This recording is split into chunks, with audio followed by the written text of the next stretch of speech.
Salam sejahtera Malaysia, denyut nadi suara rakyat bergema di channel ini.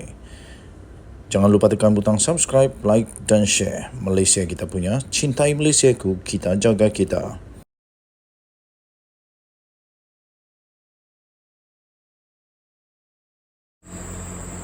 Salam sejahtera Malaysia, denyut nadi suara rakyat bergema di channel ini.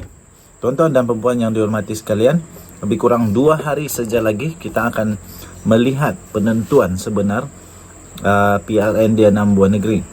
Baru sebentar tadi saya telah menerima satu laporan, saya telah menerima satu maklumat berkenaan dengan keputusan terkini PRN pada 12 Ogos 2023 ini. Saya dapati maklumat daripada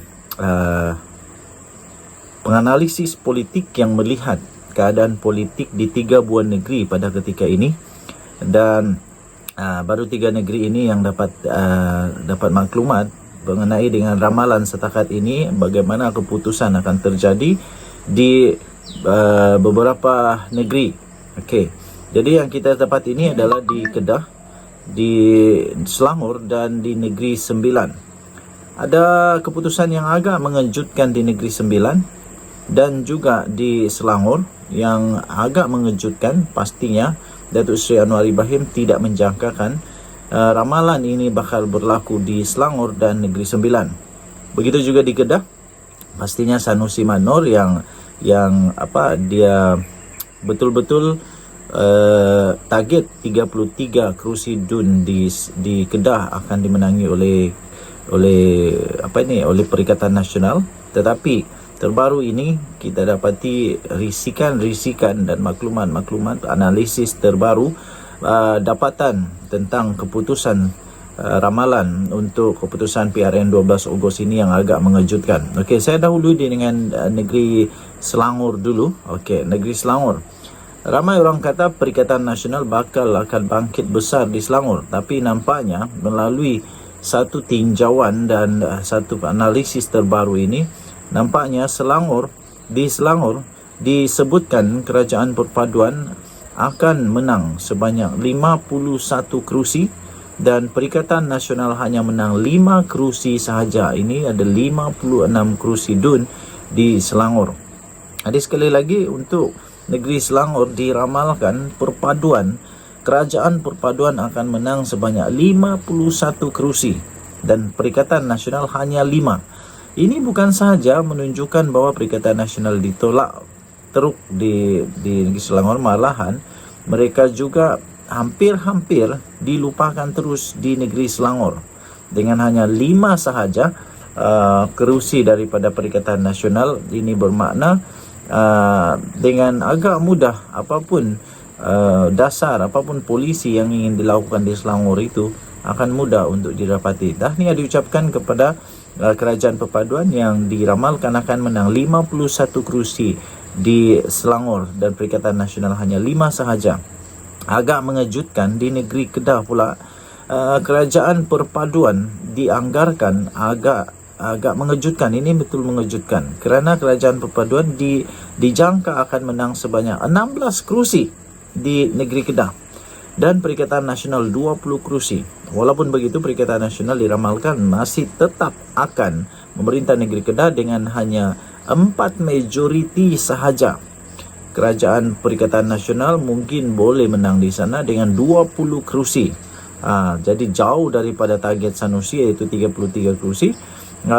Jadi 16 kerusi daripada Kerajaan Perpaduan bakal dimenangi di negeri Kedah.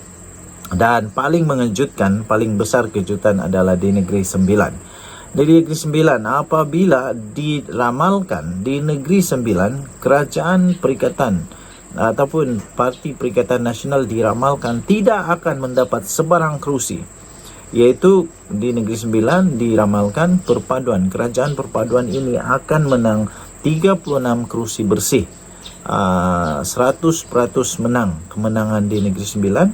Diramalkan Perikatan Nasional tak akan menang apa-apa kerusi di Negeri Sembilan.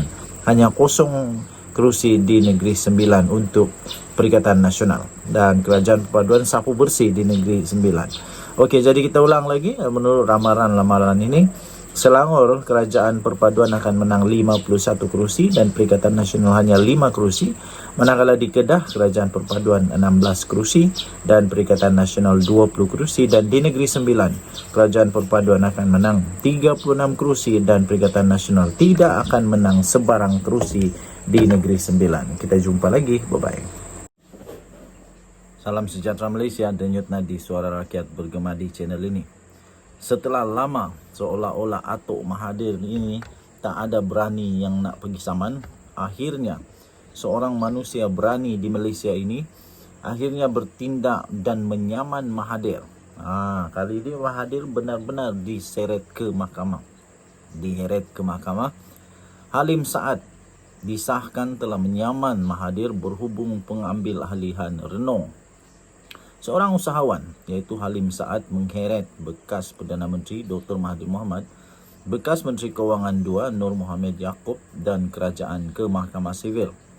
Difailkan di Mahkamah Tinggi Kuala Lumpur pada 2 Ogos yang lalu, tindakan sivil itu adalah berhubung dengan dakwaan kerajaan merampas hak Halim sebagai pemegang saham yang mengawal firma bermasalah Renung Berhad pada 2001. Menurut pernyataan tuntutan yang dilihat oleh Malaysia kini, plaintiff mendakwa bahawa ini dilakukan berdasarkan kuasa Khazanah Nasional Berhad yang melaksanakan pengambilalihan UEM Malaysia Berhad atas arahan kerajaan sebagai sebahagian daripada pemerolehan wajib antara Julai dan Oktober 2001. Halim mendakwa pengambil alihan itu membabitkan 372 juta saham dalam Renung dan Dr. Mahathir serta Nur Mohamed adalah penggerak utama pengambil alihan tersebut. Plaintiff berhujah bahawa saham Renung itu adalah miliknya dan bukan kepunyaan UMNO. Serta pada masa itu syarikat berkenaan memegang 37.92% kepentingan dalam UEM. Usahawan veteran itu menegaskan bahawa dia berhasrat untuk membuat tawaran awam kepada UEM sama ada melalui Renung atau bersama dengan Renung untuk mengambilnya secara pribadi sebagai anak syarikat Renung. Plaintiff bagaimanapun diarahkan oleh Mahathir secara langsung dan melalui Nur Mohamed untuk tidak meneruskan intended go seperti yang dikehendaki kerajaan.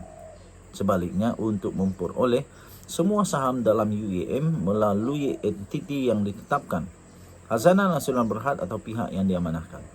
Selaras dengan itu, plaintiff juga diarahkan untuk meninggalkan UEM dan Renung. Kedua-duanya sebagai pemegang saham dan pengarah termasuk dalam sanak syarikat mereka. Ini menyaksikan plaintiff menyerahkan kawalannya ke atas Renung dan UEM kepada kerajaan dan akhirnya plaintiff melupuskan saham Renung miliknya dengan kerugian. Plaintiff mematuhi arahan tersebut kerana Mahathir ketika itu adalah Perdana Menteri dan Menteri Kewangan. Hasilnya, Khazanah memperoleh semua saham dalam UEM melalui anak syarikatnya, Syarikat Dana Saham Sdn Bhd, sekaligus menguasai UEM yang pada masa itu memegang 32.6% dalam Renung. Dengan cara ini, kerajaan memperoleh UEM dan secara tidak langsung serta mendapat kawalan dan pemilikan tidak langsung dalam kumpulan Renung. Pemerolehan hak pemberian dan pelucutan hak plaintiff sebagai pemegang saham mengawal Renung yang merupakan aspek utama pelaksanaan pengambil alihan oleh kerajaan telah dilaksanakan atau disebabkan tanpa sebarang pempasan dibayar kepada plaintiff bertentangan dengan perkara 13 Perlembagaan Persekutuan, kata Halim. Nah, sekarang ini memang sah Mahathir akan diheret ke mahkamah. Selama ini seolah-olah beliau kebal daripada sebarang tindakan diheret ke mahkamah. Tapi selepas ini saya fikir akan banyak lagi orang yang akan berani untuk menyaman Mahathir sekiranya Mahathir ada kes dan sekiranya Mahathir ada yang boleh didakwa di mahkamah lah. Okey, jadi kita tengoklah Mahathir semakin tua semakin banyak dakwaan yang dibuat terhadapnya. Denyut nadi suara rakyat bergema di channel ini. Bye bye. Salam sejahtera Malaysia. Denyut nadi suara rakyat bergema di channel ini. Lelaki ditolak calon Perikatan Nasional lunas. Dakwa kes belum selesai. Lelaki yang didakwa ditolak oleh calon lunas dari Perikatan Nasional iaitu Khairul Anwar Ramli mendakwa kes mahkamah terhadapnya masih belum selesai. Zahrin Osman mendakwa kes yang berlaku pada tahun 2021 itu masih belum selesai di Mahkamah Magistrate Kulim. Katanya dia, iaitu Khairul, menyatakan pada 28 Mac 2023 mahkamah membebaskan dia, sedangkan mahkamah hanya melepaskan tanpa membebaskan beliau atas kesilapan teknikal. Katanya, saya sebagai pengadu tidak disapina sepanjang tarik-tarik sebutan di mahkamah. Dan kes ini belum ditetapkan perbicaraan lagi kerana saya dan saksi tidak pernah disapinakan untuk hadir di mahkamah. Katanya pada satu kenyataan hari ini. Zaharin mendakwa, timbalan pendakwa raya kemudiannya memohon Khairul dilepaskan tanpa dibebaskan atau DNAA daripada pertuduhan buat sementara waktu dengan arahan untuk pertuduhan semula. Malaysia kini sedang menghubungi Jabatan Peguam Negara bagi menyemak status kes ini. Khairul sebelum ini berkata dia berada dalam perbicaraan mahkamah selama 18 bulan dan dibebaskan daripada pertuduhan pada 23 Mac tahun ini. Bagaimanapun, Zaharin mendakwa kes itu tidak boleh dibawa ke perbicaraan kerana pegawai penyiasat yang mengendalikan kes itu gagal memanggil saksi untuk menghadiri perbicaraan. Pada 2 Ogos yang lalu, Khairul mendakwa individu dalam video itu yang didakwa Zaharin telah melemparkan kata-kata kesat terhadap isteri calon lunas dan mahu masuk ke pejabat dengan memakai kasut ke dalam pejabat tersebut untuk merampas barang-barang bantuan yang ada. Dalam pada itu, Zaharin menyanggah dakwaan berkenaan. Berkata Khairul telah menafikan haknya untuk mendapat sumbangan barang tersebut. Katanya, saya selaku AJK bahagian Bersatu Padang Serai telah pergi ke pejabat Parti Pribumi Bersatu Malaysia bahagian Padang Serai premis tersebut untuk mengambil sumbangan barangan asas daripada parti. Walau bagaimanapun, Ketua Bahagian Bersatu Padang Serai Encik Khairul Anwar bin Ramli, iaitu Encik Khairul, telah menafikan hak saya untuk mendapat bantuan sumbangan barangan asas tersebut, katanya. Pada hari tersebut juga, Encik Khairul Anwar telah meluahkan rasa tidak puas hati terhadap saya kerana datang untuk meminta bahagian saya. Dan ketika saya sedang berada di hadapan pintu masuk premis tersebut, tiba-tiba dengan perasaan marah dan niat untuk mencederakan saya, telah menolak saya dengan kedua belah tangannya, mengakibatkan saya jatuh ke belakang dan mengalami kecederaan, dakwa Zaharin. Katanya Khairul kemudiannya didakwa pada 12 September 2021 mengikut Seksyen 334 Kanun Kesiksaan. Zaharin hari ini berkata dia akan merujuk kes itu kepada SPRM untuk menyiasat jika terdapat pengaruh luar yang melengahkan proses atau melindungi mana-mana individu yang terbabit dalam kes itu.